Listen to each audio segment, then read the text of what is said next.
good. Like a lot of fools always leave comments like, "How do I get on the podcast? Let me get on the podcast." Like, how do we know you're funny, dog? Pull up to the show. Buy some food, some drinks, and we'll mingle. We'll see if you're funny enough to be on the podcast. Right? That's a great vetting system right there. I'm literally running the whole show, so pull up, dude. I'll fucking If you ever want to try comedy, if you ever anything like that, pull up, dude. Come watch the show. Fucking have the balls to talk to me, and I might just throw you up for 5 minutes. Make your dream come true. You know? Yeah. Because Stanley Cup is like what Supreme is to Hypebeast. Yeah, you know what I mean. They got people camping outside of stores again. Target videos drops of like women being like crying. Like I took Franky out to like some fucking. Well, I didn't take him out, but he came out with us. Me and some homies. We were at like a rooftop party, and then this was being super fucking ghetto as shit. And people think he's being like confrontational, that he's trying to start fights. And I kept having to tell people like, nah, he's not angry. He's just from Linwood. You know what I mean? A documentary of this fucking cult. And their leader died in their hands, basically. Oh, they didn't know what to do with it, and they kept it, bro. That's not him. We know for a fact because we killed him. They had to be like, oh, there he is. That's crazy. We were looking for you. I saw him going to Mexico and different places and handing out money, and I was like, my heart. Oh, I have to respect that shit, dog. Yeah, somebody said that's how you stop a quarterback sneak. What's poppin'? It's your boy Moses, aka Nomo, chilling right here inside the Lit Out Studio with another episode of the Brown Militia Podcast. I got two very special co-hosts in the building. I got Mr. Big Punch from the Little Brown Boys Podcast. Happy to be here. Excited. Thanks for having me. Yeah. And I'm Ernesto Ledesma, stand-up comic and sometimes co-host of the Brown Militia Podcast. I'll be in Arizona at the Tempe Improv January 18th. And also on, Wednesdays? I'll be doing George's After Dark at the George's Greek Cafe in Long Beach. So if you want some laughs, come check that out on Wednesday, starting January 10th. Facts. And we might be pulling up there sometimes there to, social support. So everyone pull up to this show that he'll be hosting and shit. Drink specials. There's dancing after. There's food. And, I'm going to have some up-and-coming comics come in there and, work their magic. That's right.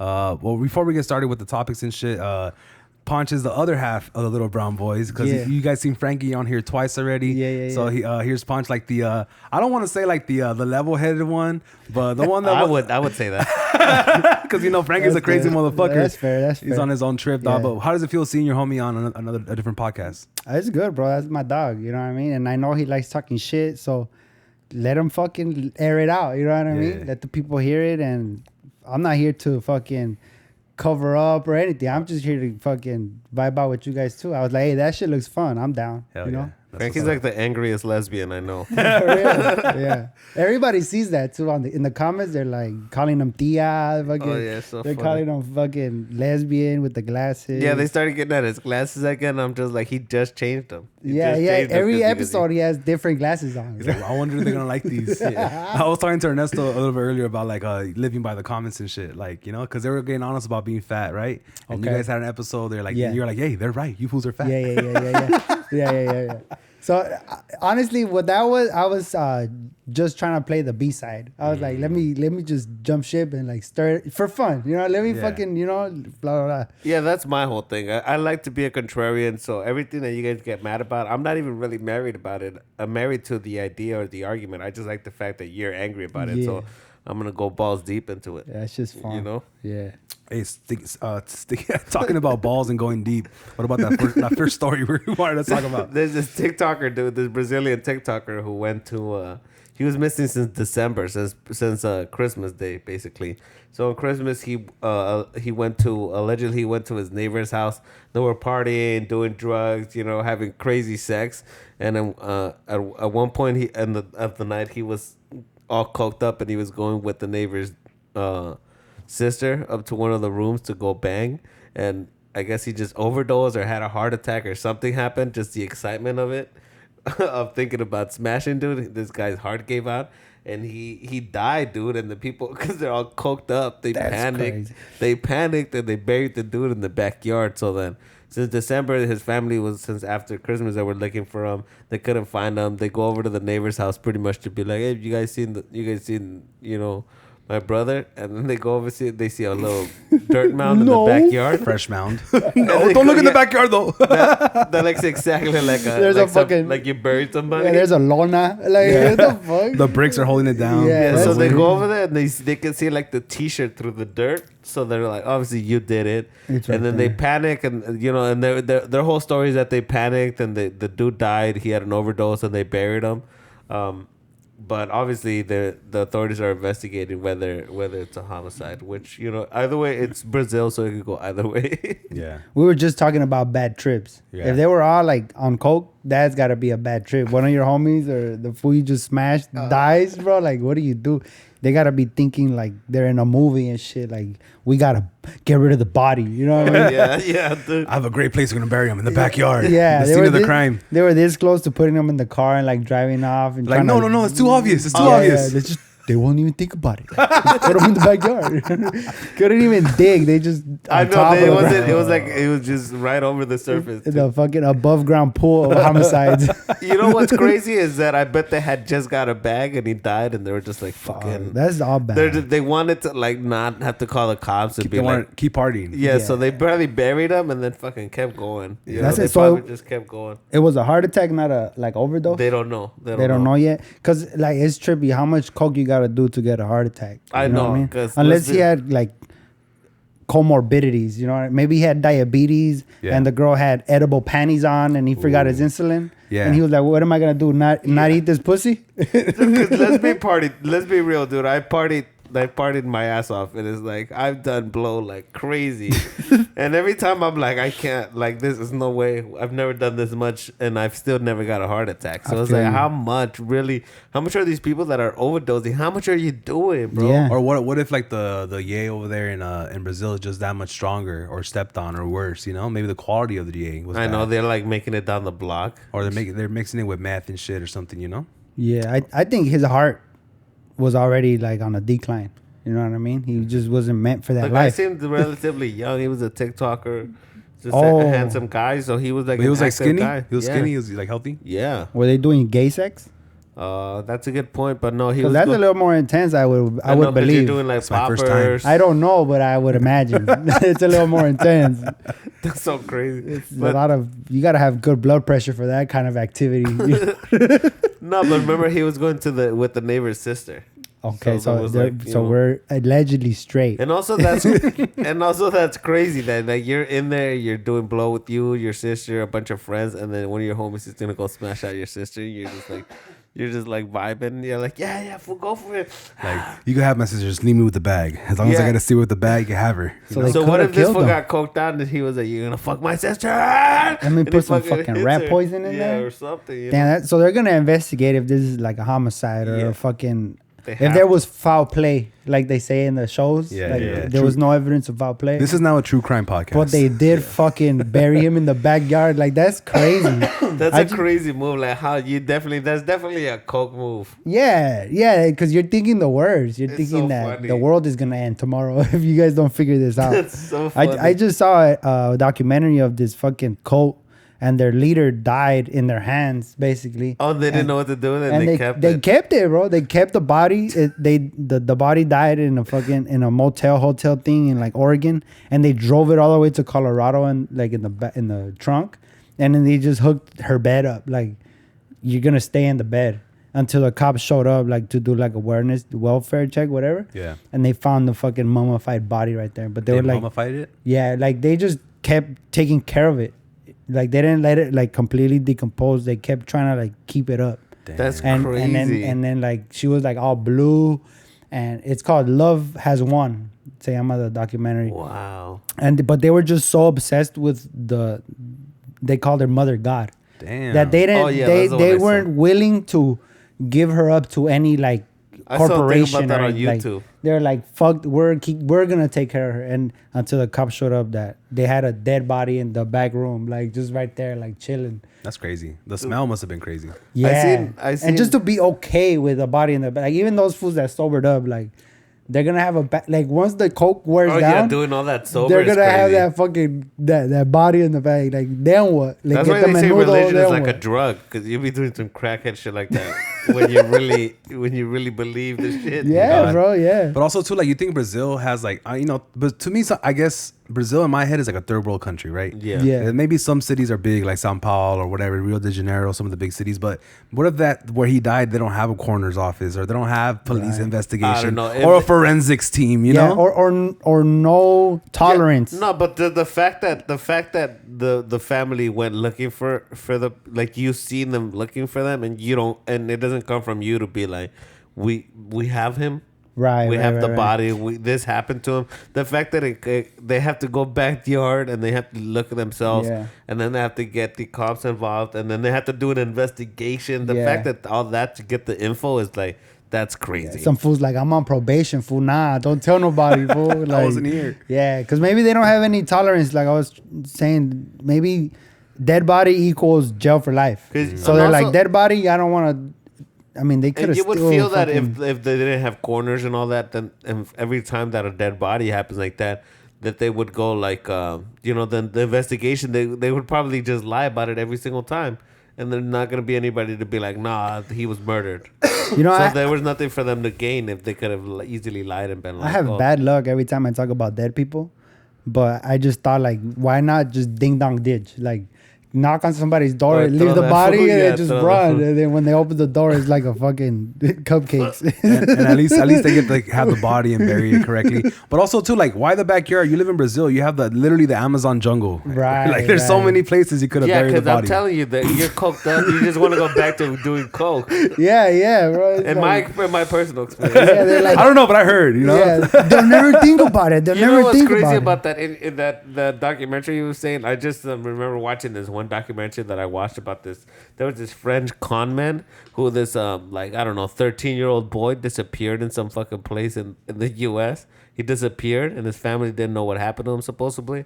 And this con man from France, he fucking altered his appearance to make himself look like the guy, but he didn't look anything like him.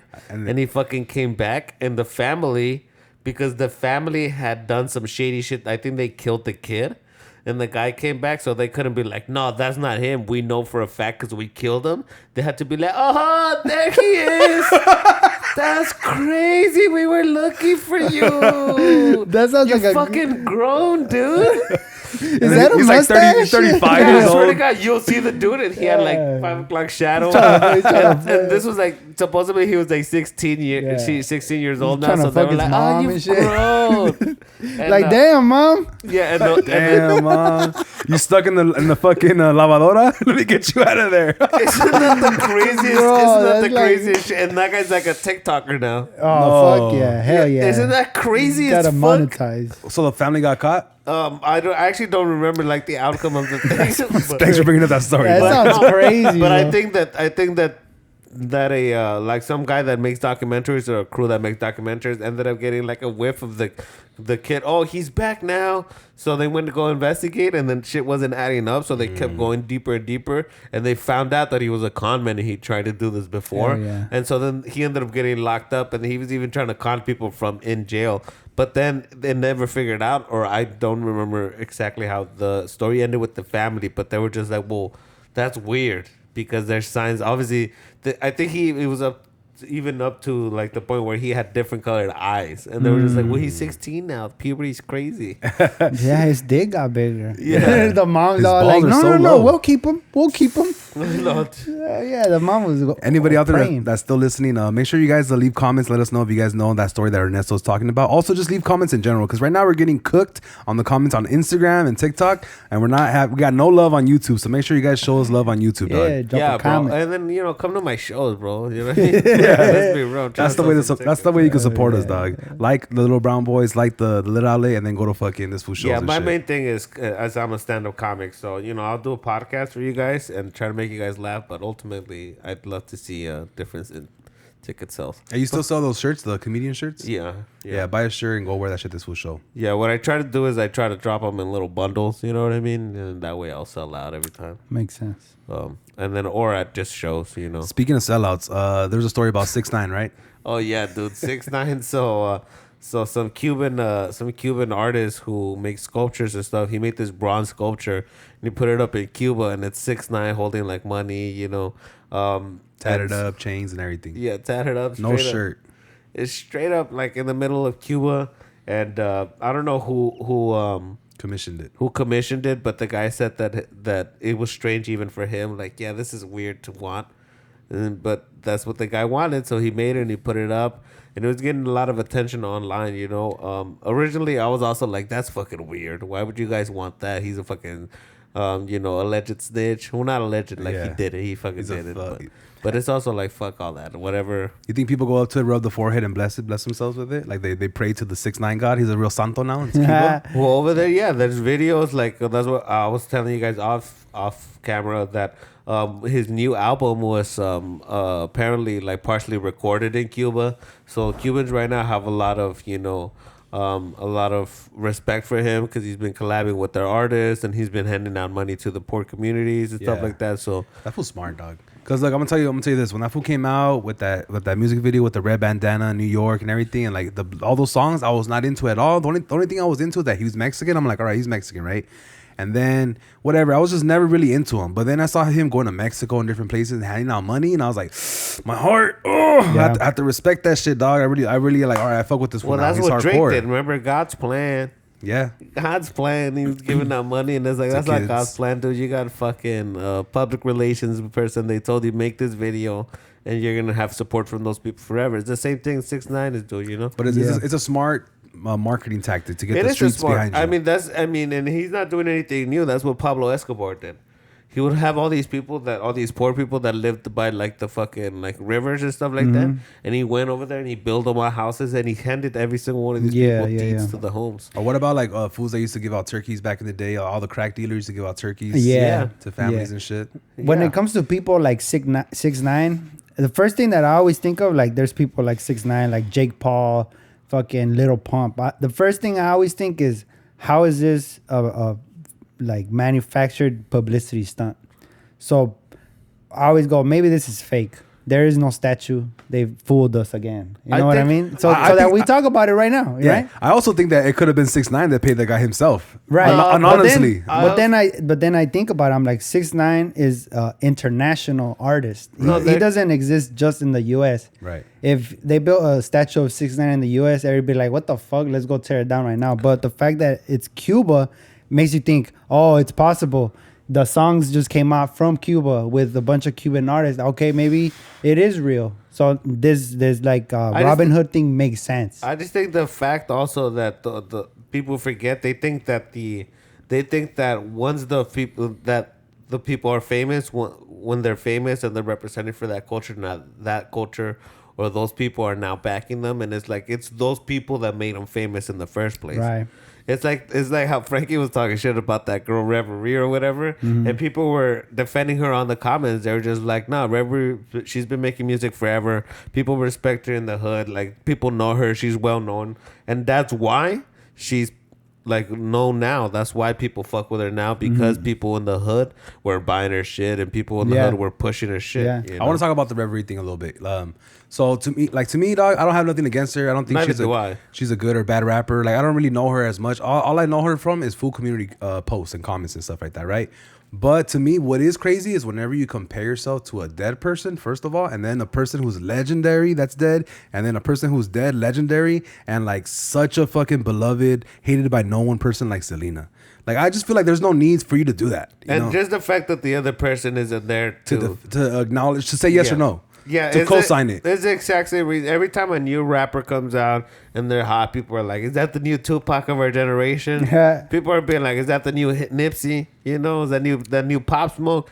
It's just what it is. It's like no one's ever like, "Is that the new Nelly?" Because that motherfucker's still walking around alive. You know what I mean? No one gives a fuck when you're alive. It's when you're dead, people be fucking dick riding hard as fuck, because especially if you leave like a good impression. But it's what I was saying last podcast. It's much easier to hop on an existing trend than to create your own wave. Like it's much harder for her to be like, which she should be standing on her own shit, because she on her own like that. Like the people on her block, they respect her. Probably they fuck with her because they have interactions with her more than Selena, because they never met Selena. Selena's just like a character to her, to them. You know what I mean? Yeah, folklore. Yeah, so she should be standing on and be like, I'm the fucking reverie of my generation, because she is. Every single one of us. Like, I don't want to be, I'm a stand-up comic. I don't want nobody to be like, that's like a little bit of this comic with a little bit of that mixed in, and now he's this. It's like, fuck all that. Dude, I want to be the 100% first Ernesto Ledesma stand-up comic. Otherwise, don't come to my comedy shows. Yeah. You know? I feel like when it comes to art,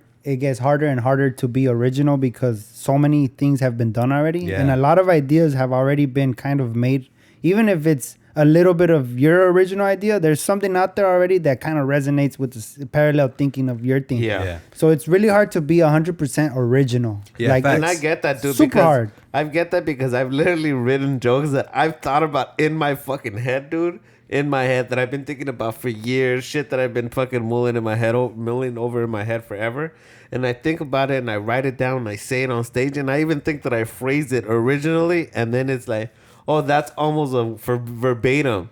Yeah. What some other comic has said 10 years before. That's one of the crazy things working with a comic like Richard that's been doing comedy over 20 years, dude. Is like, I'll write a thing and I'm thinking it's original. And then he'll literally be like, this is my second special that I produced ever. Here it is. Yeah. And then he'll fucking show me a video of him doing this. Like, but also, too, like you were saying about art, like every movie is fucking Shakespeare, Hamlet, Romeo and Juliet. Like all these stories have just been redone already, but just done in like a newer setting. New actors, similar plot but different, characters, and that's it. Like everything's kind of already been done. Right. And the thing with that is like, so what do you do then? Do I just not create? Right. Because everything's been done. And like the first thing that ever got me thinking that way was Lil Wayne. And like this motherfucker raps a lot.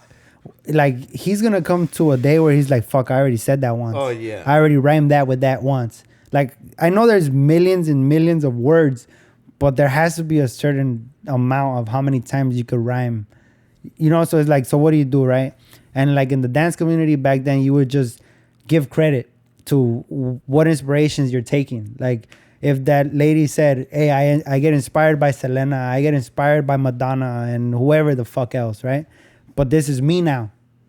That's respectable, because it's like, I'm taking shit because we all know that it's really hard to be original.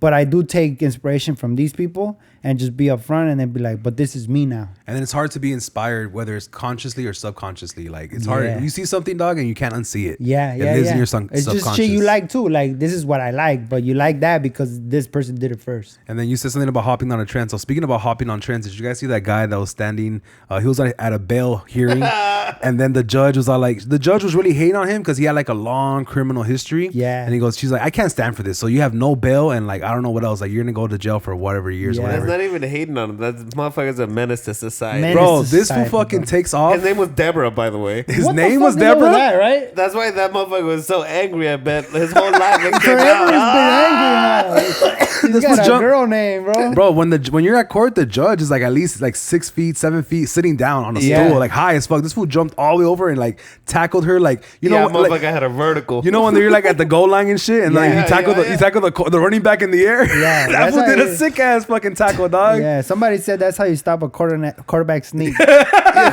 Dude, I like how the judge saw it coming and she thought she could like dodge the last minute. She was like, she felt like a fucking defensive end. You know how she like defends the Constitution, the flag. She ran into the American flag. Like, no, bitch, you're getting tackled. Yeah, bro. What about that one dude in the suit standing on business who you later see in the video? Fucking. At first, I was like, is that his lawyer? Like, stop, fool, stop! You don't want to do that. No, I think it's one of the guys that either the bailiff or the guy. The stenographer. Yeah, the guy that types. Those are crazy. Because at first he saw the guy coming. He's like, oh shit, and he saw it jump. And then after he got tackled, and then he pulled him off. Yeah. And everything. But damn, that must have been quick. Slow ass bailiff, dude. The fucking security guards. All where bad. are That you, shit's dude? all bad, bro. When you see a guy in the suit handling business, it's like somebody in a security fucking outfit. All bad. Fucked up their job. How does somebody with that record on trial for does not have security already? Or is not chained up or buckled. Exactly. I think they were charging him for like attempted battery, and he's admitting to be guilty. Yeah. This one shows up in a sweater like this, and they went up there and then battered the judge. That's what I like. I'm like, he really like stood nobody on read the fucking notes that this guy is violent. Yeah. Apparently, like obviously he's violent. They're just like everybody. Nobody read the back of the DVD. Yeah, the fucking bailiff was probably yawning, looking at his watch, like, let's hurry this shit up. By the time he's fucking jumping, he's like, oh fuck, like. The judge already got her face pushed in. No one saw like the back of his baseball card with all his stats. Yeah. But also too, like the way I like it how when people go to court for the first time, they have the button up, the slacks, the nice belt. It's their first time. Not his first time. This guy came in casual, dog. He's like, it's just another Monday, dog. Yeah, dog, like, not only was it not his first time, but I do believe it's gonna be his last time. Yeah, I'm going to the park after this or some shit, going right? under the prison. I'm gonna go buy a 8-ball right now. You can't judge. You can't just rush the judge. Like and you know we've all thought about it. And he goes. They show the clip from the court. He goes, I don't think I should go to prison a second time because I'm in a better place. Yeah. No, you're not. Well, I don't know. He goes, Yeah, you're in a better place. In prison, there's a better place for all of us. That's a better place for you. For society. He was thinking about those lines in the Uber on the way to court. Like, I'm going to tell that bitch that I'm in a better place. And the fact that that's the best he could come up with. Yeah, I'm in a better place. She has to respect that. She has to. Hey, you start saying all the good words. You like, one day at a time. Fucking God grant me the serenity. It's doing all the shit that girls say after they did some hoe shit. Yeah. They'd be like, it's not me. That wasn't me. I'm in a better place. Start quoting Drake and shit. Don't worry, I'm going home. And it's crazy too how like the judge didn't go to the hospital, but the bailiff or some other people went to the hospital and not her. Like she just took it like a champ. No, she's a real one. She's actually like, this is the third time this week. Yeah. If I was the bailiff and I got my ass beat in the courtroom, I'm taking 2 weeks. Yeah. Neta way. I'm a fucking victim. I wouldn't like that. It's Colorado. It's like, what? Like, I got trauma now.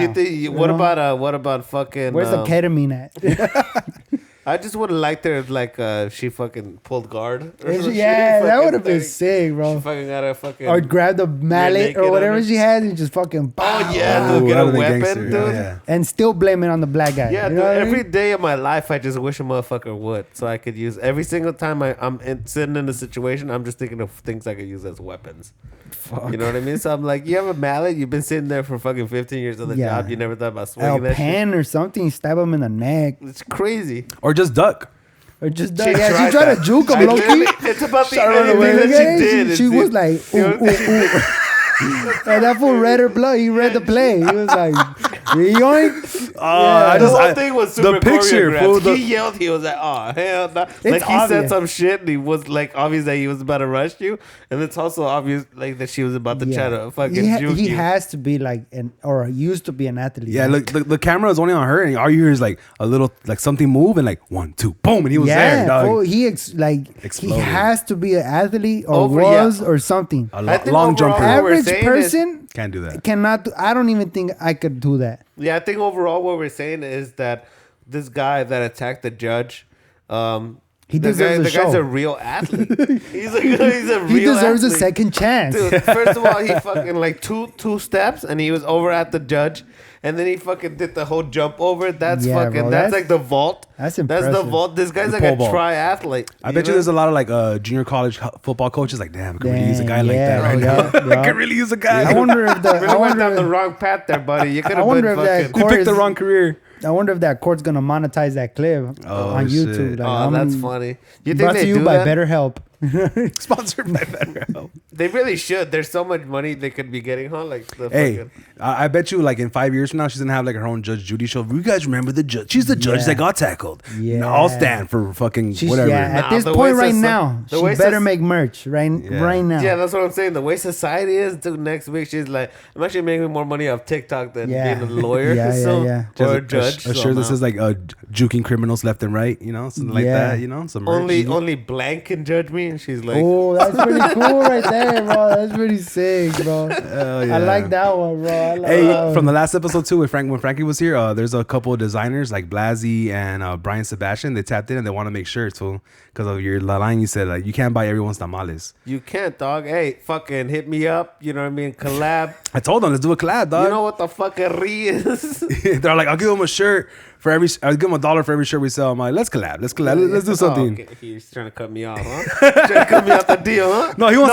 to give us $1. I'm like, nah. How about we just like all collab on this? $1 is not enough. The best possible deal. I'm gonna try to get us the best possible deal. I'm gonna give you power of attorney. Thank you. For your best interest. Your best interest. Don't worry. This was fuck. Hablamos español. This was good, dude. This was good. No, but shout out to them because that'll be fire ass merch, and those fools are good at making merch. Blasie's like a #1 designer from the hood, from the area, and Brian Sebastian makes hats for like Peso Pluma and a bunch of people. Dude, like I used to live in these little apartments that before we moved into them, they were an old folks home. There were 6 units and then one bigger one in the back. The lady in the back, when I moved in, it was all these, fucking people. But the lady in the back was from fucking, I don't know where she was from, Acapulco. She was from Acapulco, and they were really dark. We actually would... You hear that, Franky? And the nickname for the kids, we call them the N-word. I know we're not allowed to now, but back then that was his nickname in the block. Damn. You know what I mean? And he would accept it? His mom, yeah, he was like all about it. You know what I mean? Fucking That was his nickname. Put that shit on his bike. But his mom would call him that. Yeah, she would. ¿Dónde está mi hijo? El negro. With a hard R. And then his mom was a tamalera, and she would fucking cook tamales with the door wide open. And I'm not gonna lie, she was kind of sexy. You know what I mean? She was like a thin, in shape type of mom. You know what I mean? And that's rare in the Mexican community. Huh? How old were you? Like below 10. Okay. She was like an attractive woman, right. But she would cook with the window open, and she would like fucking be nasty as fuck. Like she'd be like scratching her ass and making tamales, and like you've seen her sometimes. You could see her. You know what I mean? So then that's how my whole childhood, my mom would be like, "You can't buy everyone's tamales." I feel that, bro. Did you guys see that new episode of Katt Williams on the Shay podcast? Yeah, Shannon Sharp. Shannon Sharp. Mm-hmm.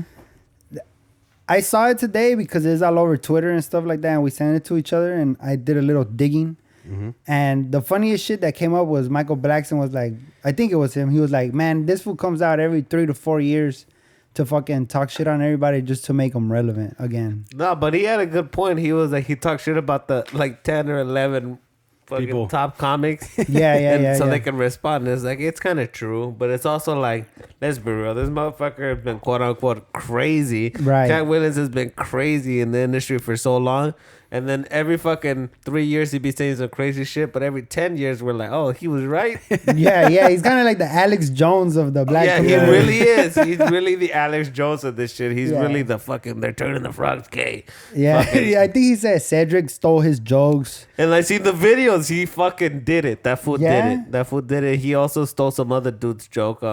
I'm trying to think. Go on. I'm sorry. I'll think of the name. Speaking about gay frogs, aren't you supposed to drink your buzz balls? Oh, this shit is shaped like a gay frog. Hey, if you guys are still watching the podcast, listening to the podcast, make sure you rate us 5 stars. Leave a comment. If who's about to down this shit, dude. I've never drank buzz balls as much as we talk about them, especially on the podcast. Yeah, I've never had one either, bro. This is the first time. One, you know what I mean? But yeah, give us a. This is a tequila Rita. I'll tell you this: if I drink this and if I go home and my wife doesn't have food ready, I'm about to. Oh, I'm about to beat everybody on the block. You open it backwards. Lord help me, I'm about to bust. you trying to shotgun the this logo's shit? right here, bro. Marketing, branding. Is there anybody out there shotgunning these? Let's fuck it. That's a good TikTok. I don't know if you can shotgun that. All right, cheers.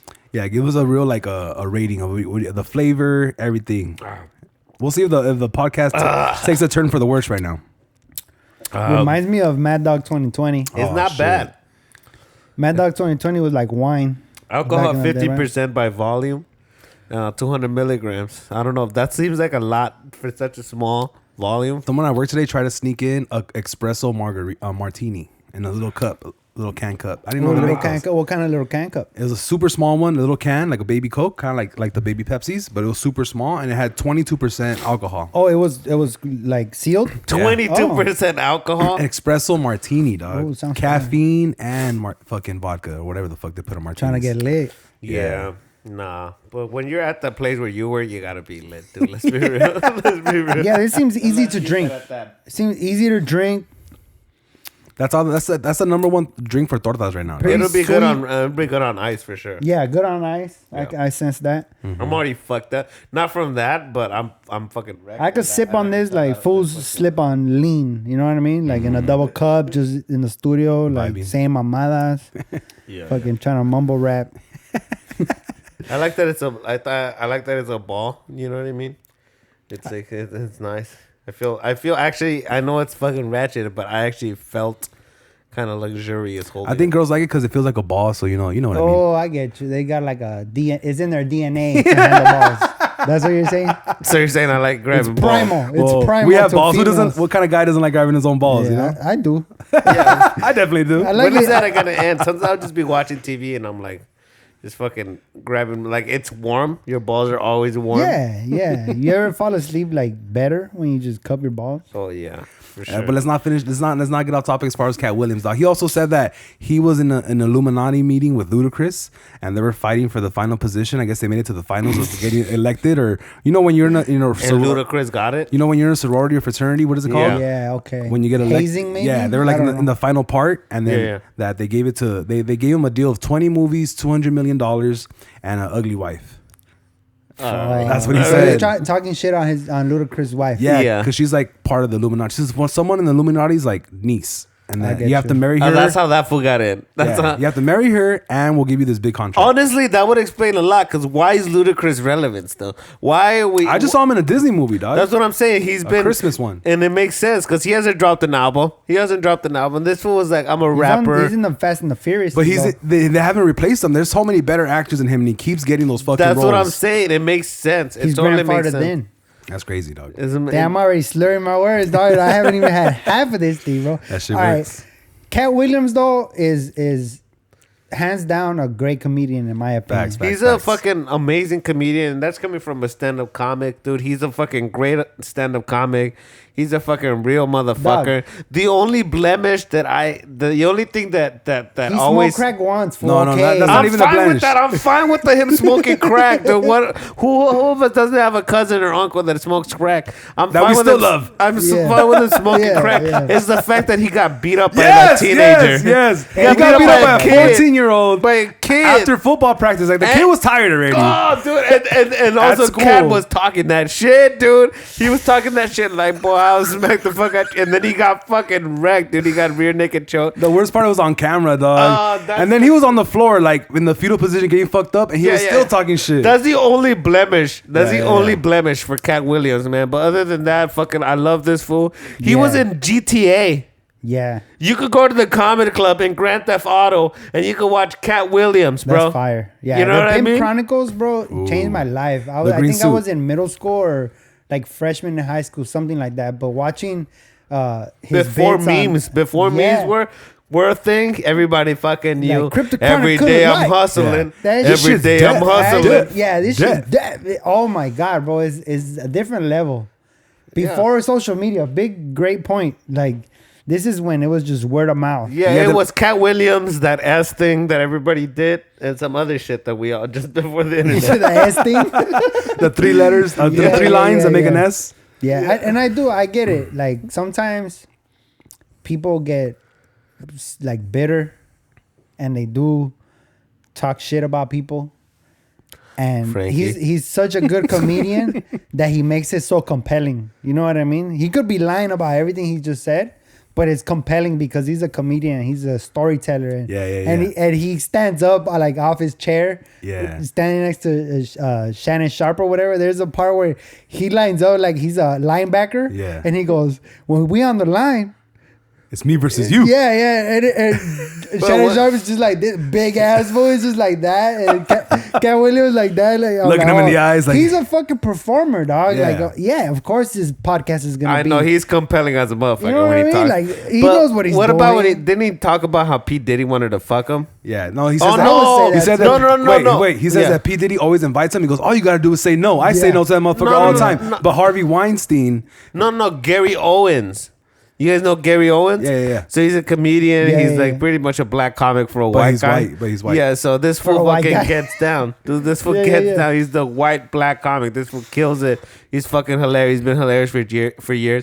He talked about how he didn't because of the Katt Williams. I think he called him out. He talked about how one time he was in a room with an executive pretty much, and they were gonna give him that deal where this is the millions of dollars, and he was like, "Am I gonna suck dick for fucking millions of dollars?" And he was like, "Nah." And he was like, "I was in that room and I made it clear I like women. I'm not into that." Like, and it's crazy. That's one of those things where I'm talking about where Katt Williams may be sounding like he's saying some crazy shit, but then there's somebody like that, like Gary Owens, who's a reputable comic. He's still relevant. He's still killing it. So he has nothing to fucking gain from fucking fucking being like confirming that story, but he confirms that story. So he is like Alex Jones. I feel that. Yeah, and then he also said that Harvey Weinstein, which was like the head or the owner of the PR that was trying to offer him the deal, like he begged Harvey Weinstein begged Katt Williams to let him suck his dick. Yeah, he's like, no, I can't let you suck my dick. Like, it's gay. Fucking like I was one time at a party, dude. Yeah, we got our Hollywood correspondent. I was at a party one insider, time. Hollywood insider. Show business insider.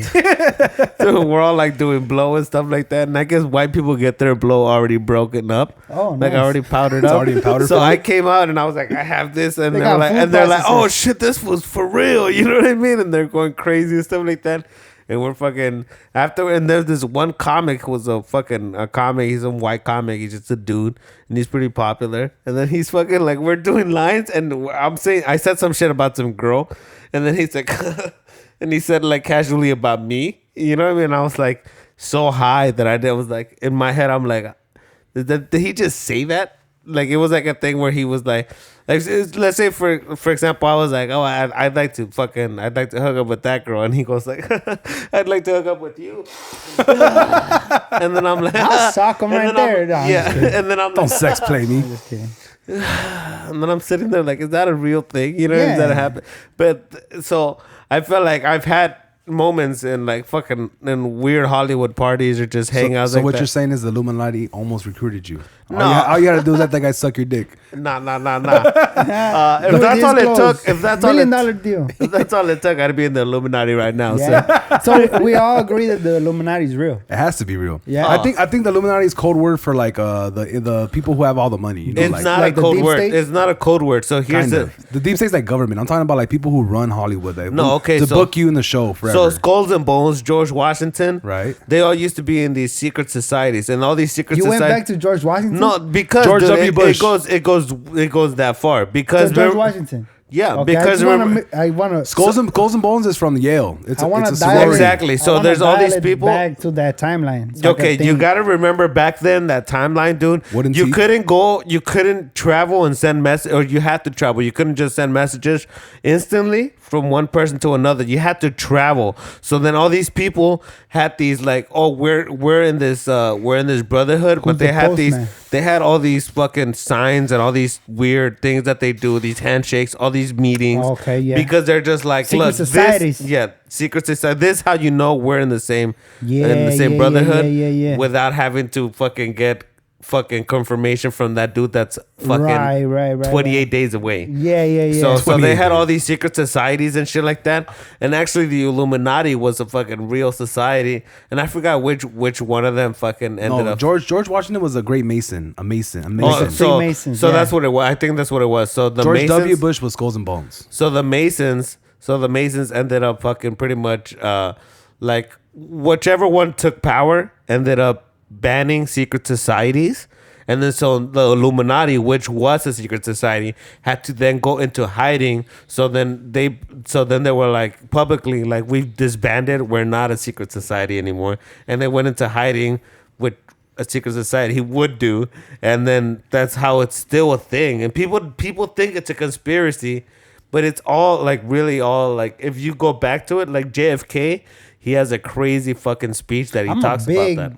Conspiracy guy. Me too. Yeah, JFK has a crazy speech about how he talks about how in this country things are ran by these people and there's all these secret societies and it shouldn't be like that, and he wanted to expose everything, and that's the guy that got killed. Yeah. So it's crazy how like all conspiracies always come to light. You know, like they always end up being real. Yeah, the Jeffrey Epstein thing used to be a fucking conspiracy thing for the longest. Before I did stand-up comedy, I used to be crazy into conspiracy things, but I used to be a baker, right? I used to bake for this whatever company, and I used to fucking used to be a baker, and I got in trouble and had to get sent to HR because I was literally freaking out one time because I was like, fucking politicians are fucking kids, celebrities are fucking kids, dude, somebody needs to stop them. And it's like, and I was really having like a real fucking meltdown because it's like when you see evidence of this shit and on a huge scale, Like, there's nothing that you can do but freak out. Like, it's like, somebody help. We need help. Call the police. The crazy thing about the Epstein thing, dog, is like they keep bringing up Bill Clinton, right? And Bill Clinton is like, he was on the fucking plane 50 times, whatever, and then this and that, whatever. Bill Clinton's a fucking mobster. People think that the mob is gone. The thing is that he's an ex-president and he's super old. Like, what are you going to do to him? They're not going to Bill Cosby his ass. Yeah, he's like untouchable. Yeah. Why wouldn't they? Bill Cosby was however much old and they still fucking locked him up. They still should lock him up because here's the thing. When somebody does some shit like that, when people are abusing people in that sense and that fucking, especially in that scale, like Bill Cosby and Clinton, where they're doing it to so many people, they're just like, they should be held accountable. Not only should they, but I don't think Bill Clinton will. No, but here's the thing. Not even if they're like, oh, he's only got 5 years to live, and you sentence him for hundreds of years.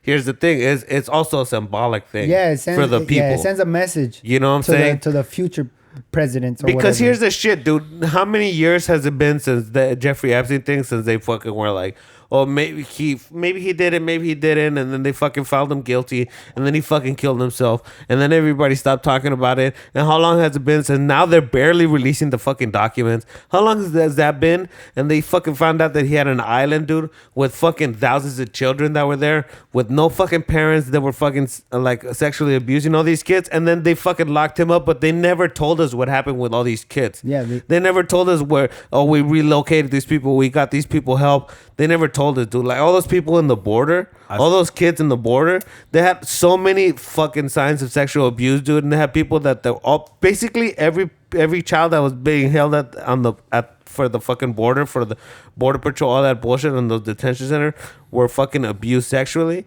And it's like nothing's happening. Nothing's happening for these kids. Another thing is I heard too is the girl Gail, which is like Oprah Winfrey's best friend, that lady Gail, that I think she's on Good Morning America or something. She interviewed Melinda Gates, which is Bill Gates' ex-wife.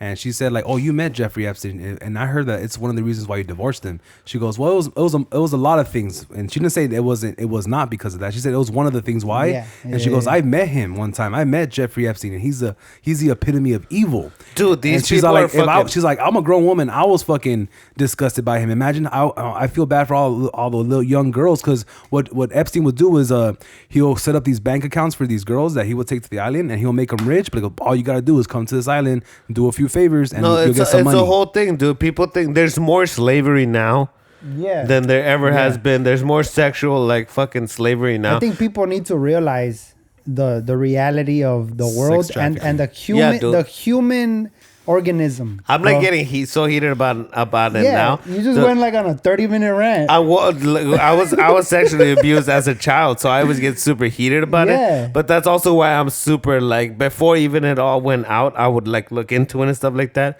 because I'm super like invested in it. Like people are waiting for the Epstein list to get out. Meanwhile, there's kids being abused next door. That's why I think that's why exactly. That's why I think it's super important. Child abuse has never been 0%. There's been child abuse forever. Dude, I literally have jokes that I've been talking about how every Latino has that uncle that would be like, pinche viejillo mañoso. And it's like, he's not a mañoso. He's a fucking pedophile. And he should be held accountable. Yeah. Like, every single one of us has that uncle that's a fucking pervert and shit like that. And it's like, that's why I think it's super important for like children of all like races, even to be able to share their boundaries, to be like, because there's so many fucking like, oh, it's a custom to be like, oh, go hug and kiss, go and hug and kiss your tío. And it's like, dude, fuck that. It should be based on that person's character. You know what I mean? On merit. Yeah, so I'm always super fucking like super on edge about all that shit, and the Jeffrey Epstein thing, dude, fucking kills me. That's why when I was working as a baker, dude, that's why I had like a whole fucking breakdown about like, dude, what? This is really happening. There's evidence for it. There's all this shit. Nobody's getting help. I am like, I would have called the cops if I wasn't. But even the cops can't do shit. That's exactly what I'm saying. It's like we're talking about the deep state, the Illuminati. These people are above the law. Like Bill Clinton recently got into the camera of some reporter or something, was like, how do you feel about all these allegations of you and Jeffrey Epstein, blah, blah, blah. And he just smirks at the camera and he goes, I think the evidence is clear. It's like crazy. He's literally telling that person that he's untouchable. Like, you can't lose money, dog. It's and crazy. This has been brought to you by these conspiracies. Buzzball. Anyways, we took one buzzball. We got fucking balls deep into it. Anyway, let's get back into it. This is all thanks to Katt Williams. You see, this is why he's so compelling and entertaining and successful, because he could turn a regular conversation into fucking the deep state and fucking human trafficking. Shit's real out here. Here's a question.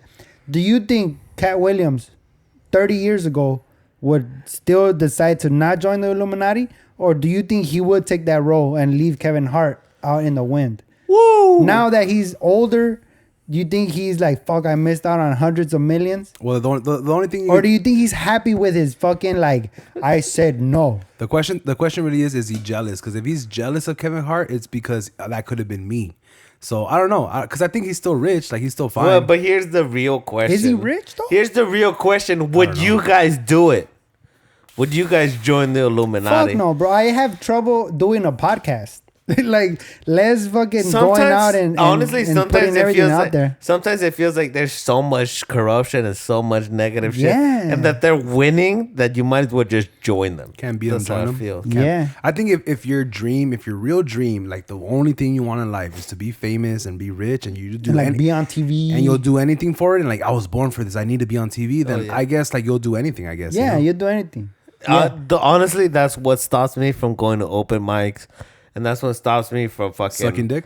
Not like just fucking networking and being like close and getting close with other comics and stuff like that, because it's like I'm nothing special, dude. I'm nothing special, but it's like I worked my way up from doing open mics to doing comedy clubs to doing this and that, and fucking done theaters. I've done yachts. I've done casinos, dude.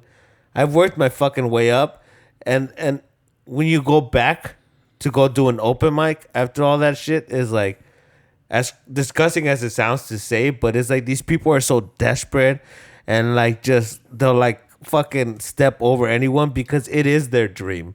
Because it's their dream and they'll do anything they'll need to do to accomplish it. So they'll throw you under the bus no matter what. Right. And that's what I hate about this industry. If I could just go out and perform, that's the dream, but I can't just go out and perform. I have to go out and I have to network and I have to be friends and I have to be fake and all that bullshit. But I think that is also just that everybody's everyday life. Like at work, you have to kiss brown nose or kiss ass to your manager, your boss. And there's some people who are willing to do that to move up the ranks. And there's some people like, nah, fucking, I'm happy with my paycheck. I'm gonna go home. But the fact that we're into stand up and we're being creatives and we're being artists. Because we don't want to do that 9 to 5. Because we don't want to fake the funk. We don't want to do all that shit. And then we go and we're trying to express ourselves and be 100% genuine, 100% throughout the day. I don't want to feel like I have to be like, oh, this is corporate me and now it's 9 to 5 and now I go back to really who I am. I don't ever want to feel like that. That's why I do stand up.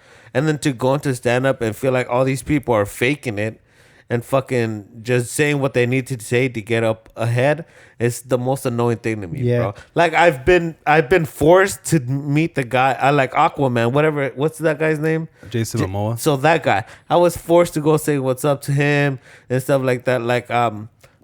So I've been like, it's like just people like that, like comedians. Like as a comedian, I just want to tell jokes.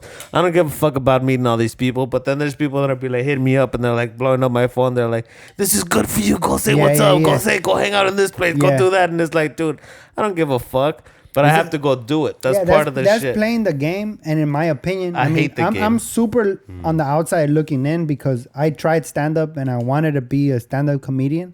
But then when I when I figured out that you got to do these open mics and meet all these other open micers and networking, I was like, fuck that. Same. I don't have the energy to befriend somebody off just the fact that we're both trying to do jokes.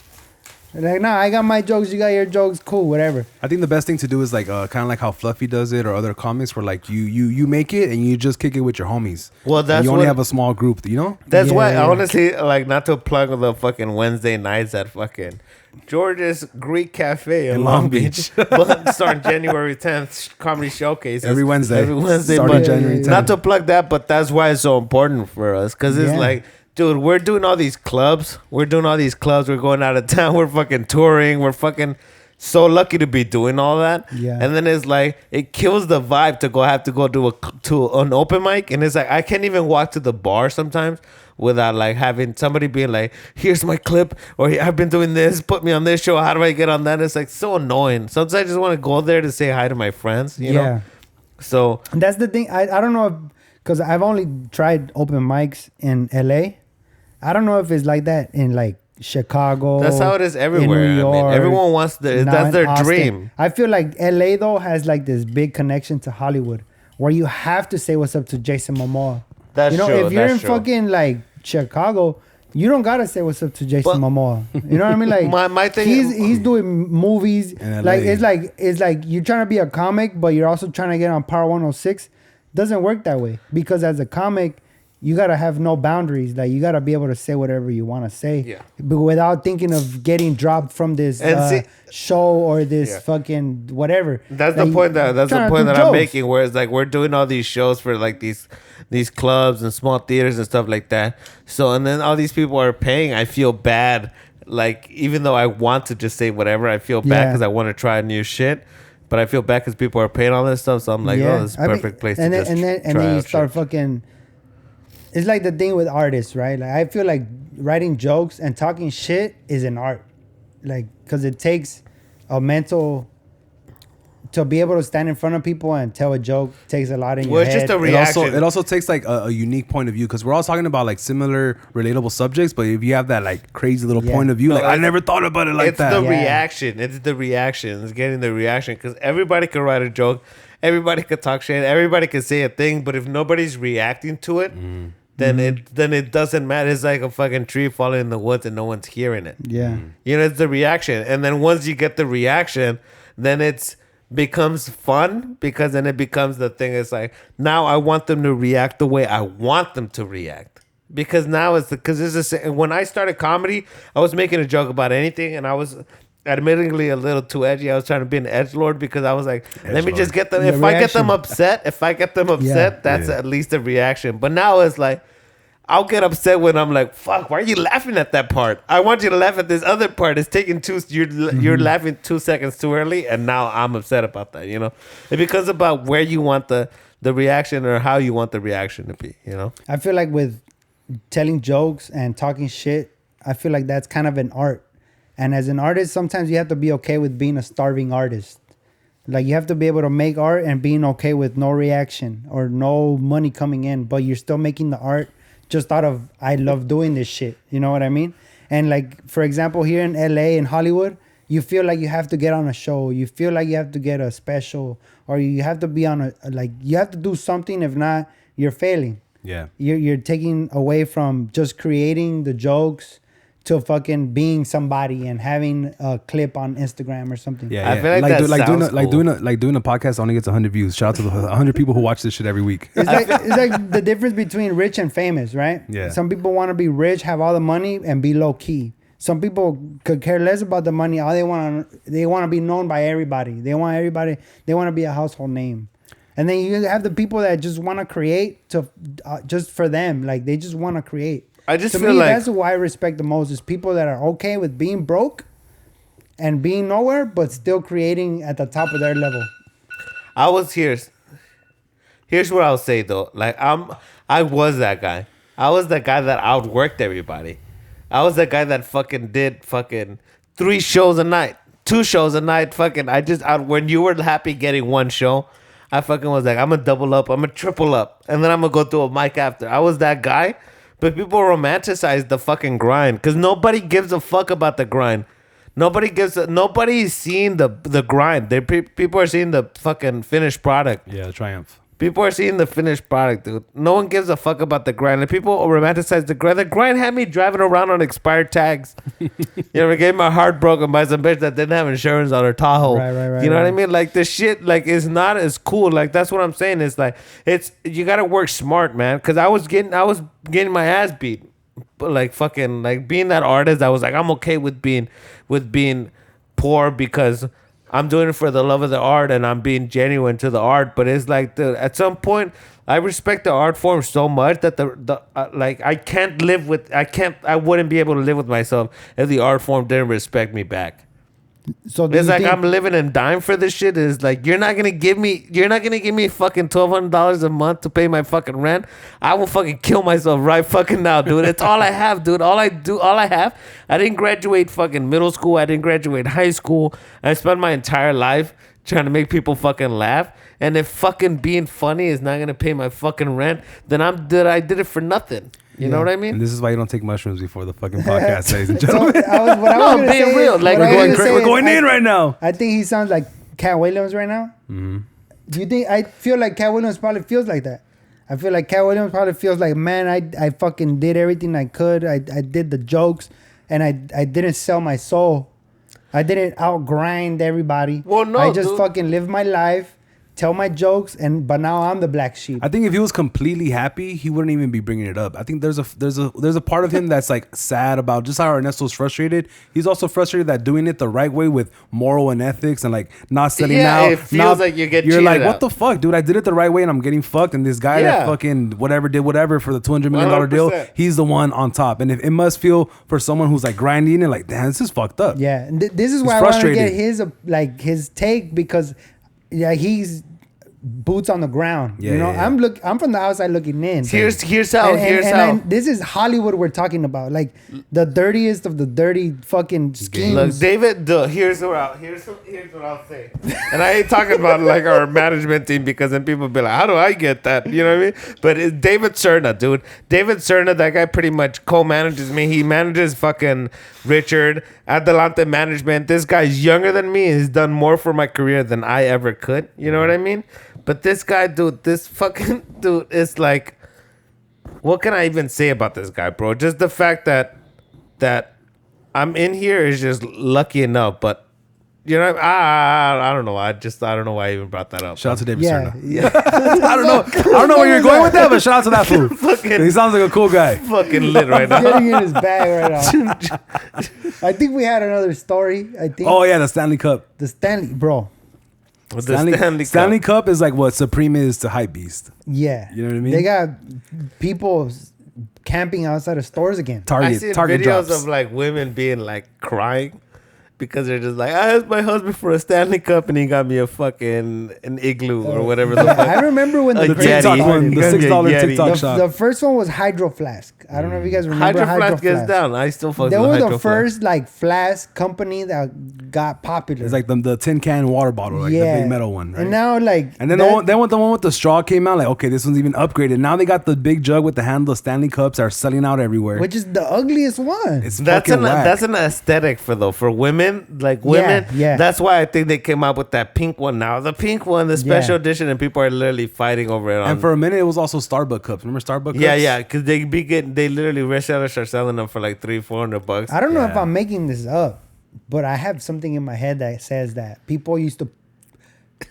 on purpose put Starbucks cups in their pictures for Instagram just to get more likes. I can see that being true because remember in high school people would come with Starbucks cups to school and be like, there you go. Sorry, I was late. I was getting Starbucks. Yeah, but like, first Starbies, you know what I mean? Yeah, I could see that.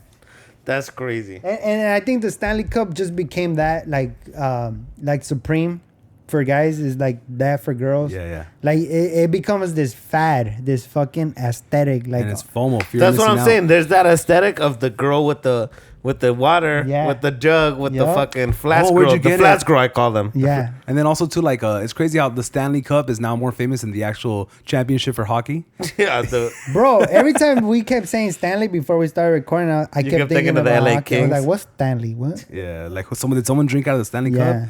If I had the Stanley Cup, dog, I would eat aguachiles out of it. What would you do with the Stanley Cup? I would fucking... that would be fire because it'll keep it cool. A michelada, dude. Michelada, you get the rib. Michelada, you get the whole 24 ounces in there. Oh, I think that shit could hold like 64 ounces. I respect That's a big cup. Yeah, big cup, I respect. Hell yeah. But I think it becomes like this, almost like I'm going to the gym, I need this cup. Mm-hmm. You know, it's not even about the workout no more. It's the aesthetic. I'm telling you, it's the aesthetic. How you gonna look. Like how bitches be getting the BBL and then going to the gym now. You didn't earn it. You're not that proud. You're just getting the BBL and then you get the workout fit and now you're a fitness model on like, Instagram. Sometimes I'll be like, I need to start running more. I need to buy running shoes. You know what I mean? Yeah. And I start looking at running shoes. And then you wear the running shoes to the grocery store instead of to go run. You know what I mean? Like no, Dick, if you're gonna start running first. Yeah. Once you prove yourself as a runner, once you fuck up your feet, then you earned them. You know? Yeah. Like once you start drinking water, then buy the cup. You know what I mean? Like, and then also too, like I'm tired of seeing bad BBLs, dog. Like it's so rare to see a good one nowadays. Like all the BBLs are so bad. If there's a good BBL, you don't know it's a BBL. Yeah, let me tell you right now. True that. It's like a chameleon. Like one time, dude, like I've been on the road. Been doing some questionable shit. One time I hooked up with this fucking lady, fake tits. They looked great, like fucking with clothes on, off clothes. It felt like when you go to your poor friend's house. And they have that T-shirt, and they fill with other T-shirts, and they call it a pillow. A pillow. That's what it felt like. That's what their tits felt like. I'm tired of seeing like dirty laundry. I'm tired of seeing BBLs that look like Hawaiian cup, the Hawaiian bread, the little square breads. Yeah, like the ass is like this shape, but it's like it comes out this way, like 3D. Like, bro, what happened to the apple bottom butts? No taper. You know, there's no taper. It's just like there's no taper. It's just like funny. This. It's just like boom, boom, like a big rectangle coming out. Yeah, yeah. Like it's like just obvious. It's like the L from the Tetris. And then it's also like it's like a fucking like, and then sometimes it's too big to fit on that frame. Mm-hmm. Like it'll be like LS swapped Honda Civic. It feels like, you know what I mean? It'll be like a big ass, and then it's like you could on a small frame, and on the legs it just looks nasty. Or like a lot of times what they do, was what I heard, right? Obviously I don't have a BBL yet, but they take the fat from your stomach and they put it in your ass, but there's still a shitload of fat on your stomach. Like they didn't take out enough, like and then you get that weird belly button afterwards. No, that's crazy. It's because it's like because then that's also a liposuction. Yeah, because they could once they're in there they could just collab. They could just it's a collab. Once they're in there they could just also like. It's a mommy. Take out all the other shit, but they're just like, she didn't pay for it, give us the extra 1,500. We don't have storage bags, so we're gonna pump it right back in. You know it's like a fucking loop. Yeah, that's crazy, man. That's crazy. But shout out to Stanley for bringing the community together. Yeah, I feel like before Stanley, people were just buying online. Fuck people that. didn't camp out no more. Yeah, but resellers are ruining everything. Well, they always do, but shout out to Stanley for bringing back the economy, dog. Yeah, resellers. Like, I'm just happy that people stood in line and like. Fucking showed up. It doesn't stand and fucking talk to each other. It kind of gave you like an old school Black Friday deal. Yeah, old school Black Friday when the fucking flat screens came out. Why would you want those vibes? Those are the worst of humanity. Black Friday, that people get raped trying to get a television. It's raw. But that's the core of American fucking economy. I'm sorry, it's not open micers trying to get a spot, dog. I don't like that. I'm sorry, it's not fucking people trying to get on a show. Have you seen all these people? It's like all these people. That's what he likes. He likes fucking comedians trying to get on a show. A bucket show, dude. That's why I never did kill Tony. Hit up Ernesto to get booked on shows and shit. You know what? Yeah, they're going fast like Stanley Cups. Yeah. No, that's crazy because all those people are buying it to resell it. It's like how I don't know if you guys been seeing this trend, but at fucking at Costco and like Sam's Club and shit like that, like people go in there and they buy all the roscas. All the pies to resell it. They'll buy all the pies because, and then they'll fucking go on OfferUp and they'll go on Craigslist and they'll be like, or they'll even go to fucking farmers markets and they'll be like, it's artisan pie, handmade, and people fucking. Is that good or bad? That's my thing. What do you guys think about that? That's the come up, dog. But you're reselling a Costco product that's already cheap, so you're taking. But they can't get it at Costco anymore, so that's why it's sold out. So but you're taking money. You're taking money from a big corporation, which is good, right? Taking money from corporation is good, but then you're reselling it to normal people for more than what they should have got it for. So that's bad.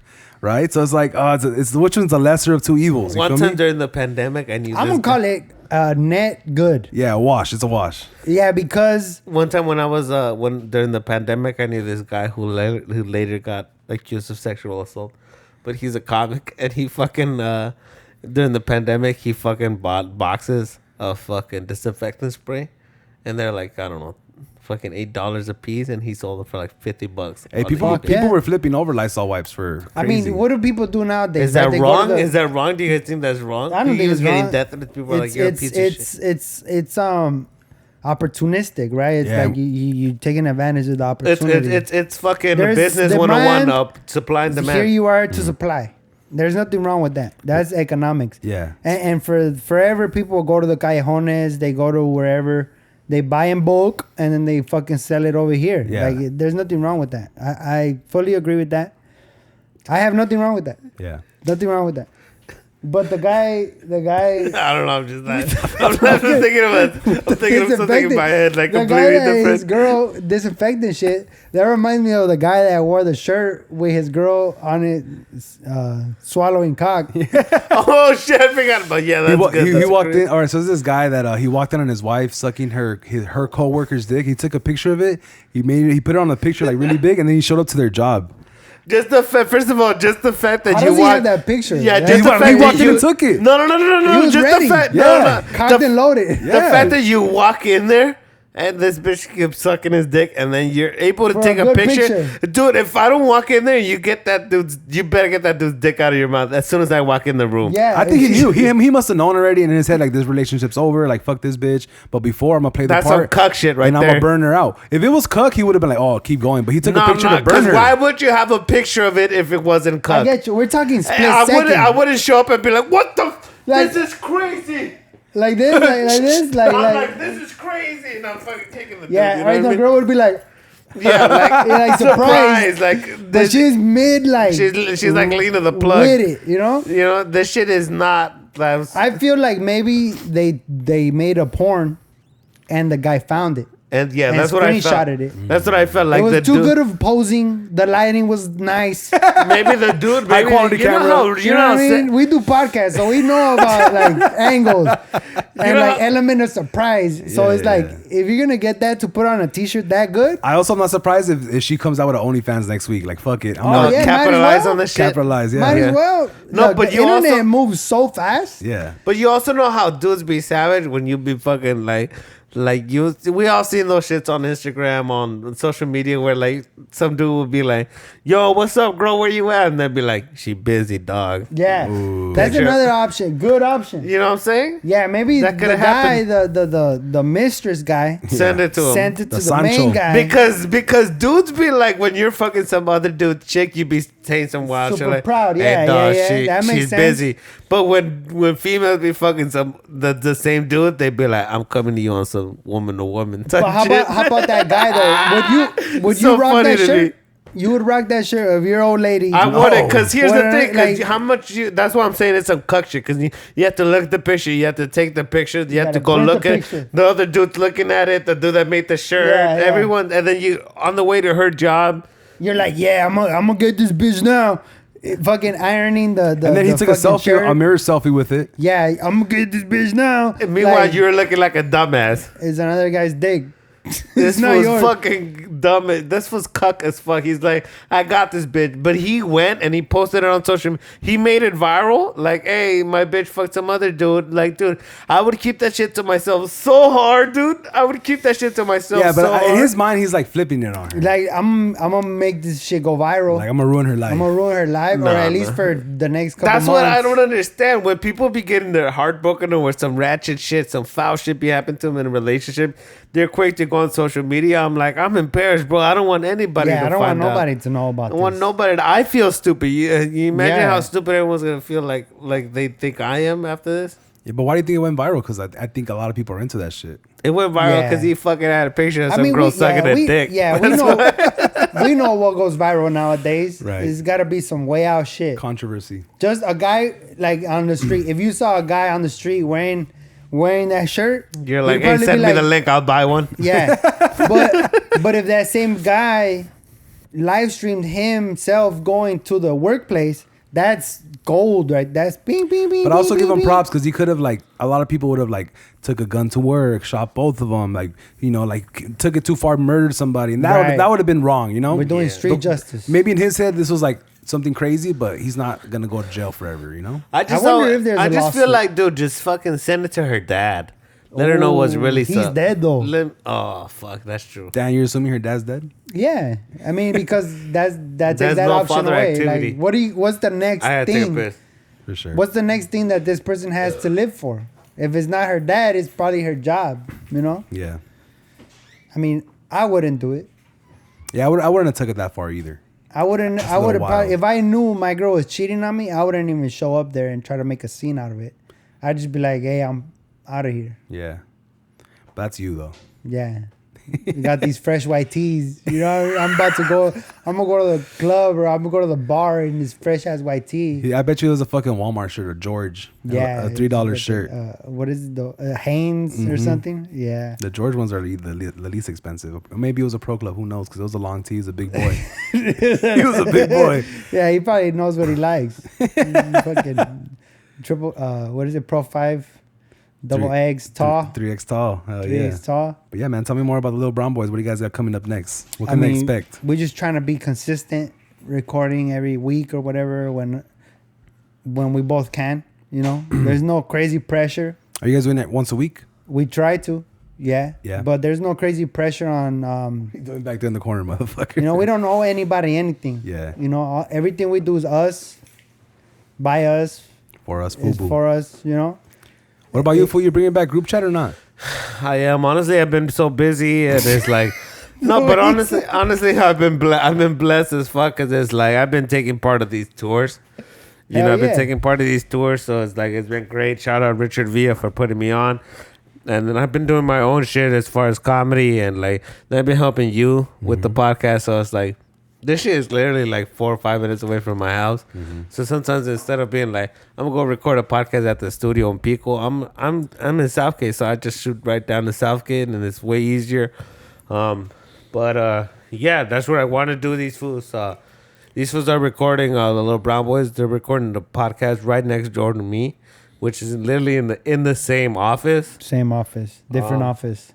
But then they fucking stepped up their shit. Per usual, dude. Per usual, these fools can't just be fucking doing a podcast. They also have to make a whole production of it. So now I feel stupid going in the studio with my brown walls. My brown walls. These fools got orange walls, so I gotta go in there. I gotta paint, revamp the shit, and then we're gonna come in there. And I mean, we're fucking collabing with you. We're gonna be collabing with the Little Brown Boys. So we're gonna be having it's the group chat podcast. So we'll be having all you guys in together. Yeah. I mean, everybody. Especially on like social media and shit. Every time me, you, and Franky do some shit, it's like it's fucking going wild. It's getting like 50K views like minimum. So it's like let's just all collab. Let's bring in people in there. Yeah, I think we got something good going on because starting the Brown Militia was something that I definitely like. I have the Lit Outlet pod, which is I interview fools, right? But the fun shit for me is definitely the Brown Militia. It's more like a passion project where like having comedians or fools that also do podcasts coming together, like switching up the guests. It's fun, having different point of views. And this is what I was saying with this fool is like it's also like it'll even be funner. I want to do probably a shorter time, like 20 minutes, 25 minutes episodes, and that way it'll give us like it's quick and easy, and then like we're in the same studio, so fucking come in, do 20 minutes here if you want, go shoot up right next door, do fucking Little Brown Boys, fucking 30 minutes, an hour, and then you do a whole interview where it's just like people get to know each other. So it's also like you can shoot them your way. Where it'd be like, yo, here's some fun shit. Here's current event shit. Here's other thing. If you want to get to know this fool's story, go check out this fool. But there's no reason we can't all be collabing. Yeah, we're already doing all each other. I mean, you gotta talk to Franky because you guys know how he is. I like fucking with you fools because you fools are easy to collab with and you fools are always down. There's some fools that are like, oh, let me check my schedule, I'll get back to you, or like don't want to pull up. Like you fools are always down, which is always fuck with you fools. You fools are one of the first guests I had. Maybe a year or two ago when I restarted when I restarted the podcast when there was nothing here, nothing on the walls and nothing. Yeah. That was a fun podcast. I remember I came through with Franky. That fool was out of it, dog. Yeah, completely out of it, dog. And he texts me. One day he goes, "Hey, you think you're down to do the Lit Outlet by yourself?" And I'm like, that fool didn't want to come in. I'm like, Dig, I think I did already once. I interviewed you the whole time. Franky was just like, yeah, was just like, fucked up on one, like drunk, hungover, whatever the fuck he was on. He goes, wait, you did? I'm like, yeah, Dick, you were there. That shit was so funny. In fact, I've gone through so many faces knowing these fools already. It's I've known for such a short period. When I first did like my first open mics, this fool was there. Dude, I literally met him some of my first shows. If people in LA comedy scene do, even in New York, fucking open mics or coming up, like doing all these small shows, y'all know Baca Productions. Yeah, hell yeah. Baca Productions. So is this dude, Baca dude, he's like fucking racially ambiguous. He puts on all these hip hop / comedy shows, fucking all over the place, dude. That's how I met you. Yeah. You and Franky, you guys went up there. You guys were talking about being mechanics, and I was like, oh shit, these fools might help me out with my car. To like, oh, these fools are kind of funny. Yeah. And then I found out they were from Linwood. Yeah, I found out they were from Linwood, dude. I remember like getting Franky and we went network. Yeah, we went out. Like I took Franky out to like some fucking. Well, I didn't take him out, but he came out with us. Me and some homies. We were at like a rooftop party, in downtown LA. So it's like all this. It's pool party in the middle of the night. There's people. It's like full. And then this fool's being super fucking ghetto as shit. And people think he's being like confrontational, that he's trying to start fights. And I kept having to tell people like, nah, he's not angry. He's just from Linwood. You know what I mean? And that fool fucking, he remembers that part, dude. It's so funny. Hey, man, this is going to be so far the longest episode of Brown Militia, man. Thank you guys if you made it this far in the episode. Shout out to everyone that's watching, commenting, either whether it's just on Instagram, which is dope, but also don't forget to go on YouTube, man. The YouTube one is really going to help us out to really push this shit further. So if you're enjoying the show, make sure you guys are watching us on YouTube. Go like this shit, comment, leave something dope, just so you know how the algorithm works. I don't gotta tell you. Even people who don't do content know about the algorithm, dog. So go put a like, comment and shit. Thank you guys for pulling up today. Let them know where they can find you guys. The Little Brown Boys Podcast, Sick Fool on Instagram, SEGHK. Doesn't really matter. We're gonna be here anyway. Yeah, for sure. Ernesto Ledesma, I'm gonna be at the Tempe Improv in Arizona, January 18th. That's gonna be with headliner Richard Villa, so it's be a cool ass comedy night. And then I'm gonna be at George's after dark at George's Greek Cafe in downtown Long Beach every Wednesday, starting at January 10th. So come on down. We got awesome comics for you guys. I'm gonna be hosting. I'm handpicking all the comics. The homies right here, they're going to be coming down, kicking it every once in a while. And that'll be good. Like, a lot of fools always leave comments like, how do I get on the podcast? Let me get on the podcast. Like, how do we know you're funny, dog? Pull up to the show. Buy some food, some drinks, and we'll mingle. We'll see if you're funny enough to be on the podcast. Literally running the whole That's a great vetting system right there. I'm literally running the whole show, so pull up, dude. I'll fucking... Yeah, if you ever want to try comedy, if you ever... Anything like that, pull up, dude. Come watch the show. Fucking have the balls to talk to me, and I might just throw you up for 5 minutes. Make your dream come true. You know? Yeah. Because a lot. Well, especially with the Brown Militia, you're the one that kind of like has been bringing a lot of the guests. You know, like, oh, this was funny, or this wants to come on, this and that. Richard Villa called me the other day. He called me like, "Hey, fool, I'm down to be on the podcast, but I already had this fool booked." I'm like, maybe the next following week. He goes, all right. So the Brown Militia podcast is kind of it's gaining some traction. So it's gonna be harder and harder to get on the show. So if you want to try out, definitely go talk to Ernesto at his show. We're Brown. We're a militia, and we believe in the Virgencita. Yeah, and it would have been cooler if his voice didn't crack. I'll tell you that right now. And that's it, man. Thank you guys for watching. We'll catch you guys later. Peace.